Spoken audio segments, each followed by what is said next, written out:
The debate में आपका स्वागत है। आज हमारे सामने इंडिगो के नतीजे हैं और कहानी में एक दिलचस्प मोड़ है। एक तरफ तो कंपनी का जो कोर बिजनेस है वो मुनाफा कमा रहा है, लेकिन फाइनल नंबर देखें तो 25.8 अरब रुपए का भारी घाटा है। तो सवाल यह है कि हम किस कहानी पर यकीन करें? क्या इंडिगो की असली ताकत उसके शानदार ऑपरेशनल परफॉर्मेंस में है, या ये भारी घाटा एक ऐसे वित्तीय जोखिम का संकेत है जिसे अनदेखा नहीं किया जा सकता? मेरा मानना है कि कंपनी का जो मूल प्रदर्शन है वो बेहद मजबूत है और ये घाटा सिर्फ एक अकाउंटिंग एंट्री है। हाँ, लेकिन मैं इसे थोड़ा एक अलग नज़रिए से देखता हूँ। मेरे हिसाब से ये घाटा कंपनी की एक बहुत बड़ी कमजोरी को उजागर करता है, जो उसकी भविष्य की योजनाओं के लिए एक गंभीर खतरा बन सकता है। देखिए, अगर हम इस फॉरेक्स लॉस के असर को उसको अगर हम हटा दें तो कंपनी ने असल में 1 अरब रुपए का मुनाफा कमाया है।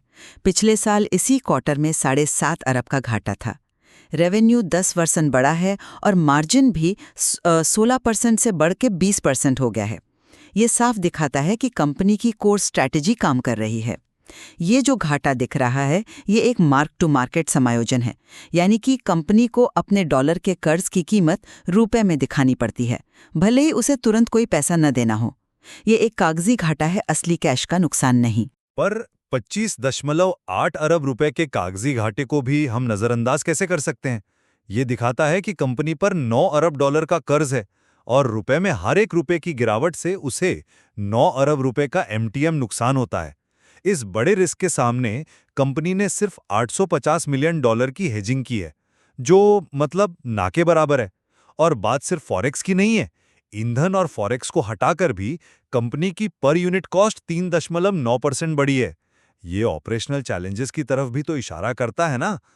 आप ऑपरेशनल चैलेंजेस की बात कर रही हैं, लेकिन मैं कंपनी के इंटरनेशनल एक्सपेंशन को एक समाधान के तौर पर देखती हूँ। कंपनी ने अपनी अंतर्राष्ट्रीय उड़ानें 26% तक बढ़ाई हैं, जो एक तरह का नेचुरल हेज है। अच्छा। डॉलर और यूरो में कमाई बढ़ने से डॉलर बेस्ड देनदारियों का जोखिम अपने आप कम हो जाएगा। अब वो 43 इंटरनेशनल डेस्टिनेशंस पर हैं, जो उनके ग्लोबल एम्बिशंस को दिखाता है। लेकिन ये नेचुरल हेज तो भविष्य की बात है ना? आज जो 9 अरब डॉलर का सीधा जोखिम है, कंपनी उसका सामना कैसे करेगी? जब तक इंटरनेशनल रेवेन्यू का हिस्सा बहुत बड़ा नहीं हो जाता, तब तक ये जोखिम तो बना ही रहेगा। आपकी दलील एक तरह से भविष्य की उम्मीद पर आधारित है, आज की हकीकत पर नहीं। और इसी हकीकत में एक और मुश्किल है। हाँ, मैं मानती हूँ कि ये एक लंबी अवधि की रणनीति है, पर रणनीति तभी काम करती है जब आपके विमान हवा में हों।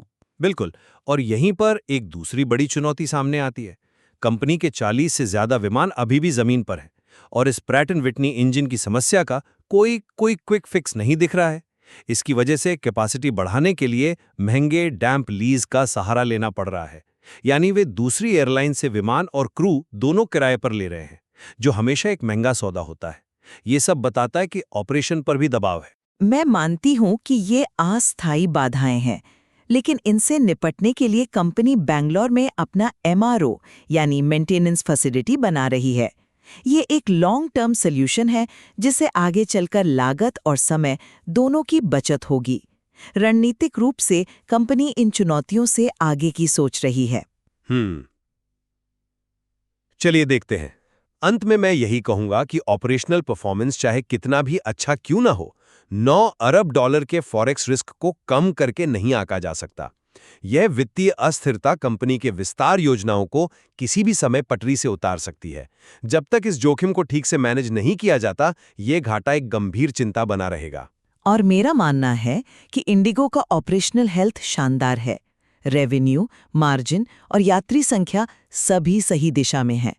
फॉरेक्स का घाटा एक नॉन कैश अकाउंटिंग एंट्री है और कंपनी का इंटरनेशनल एक्सपेंशन और एमआरओ जैसे कदम एक उज्जवल भविष्य का संकेत देते हैं।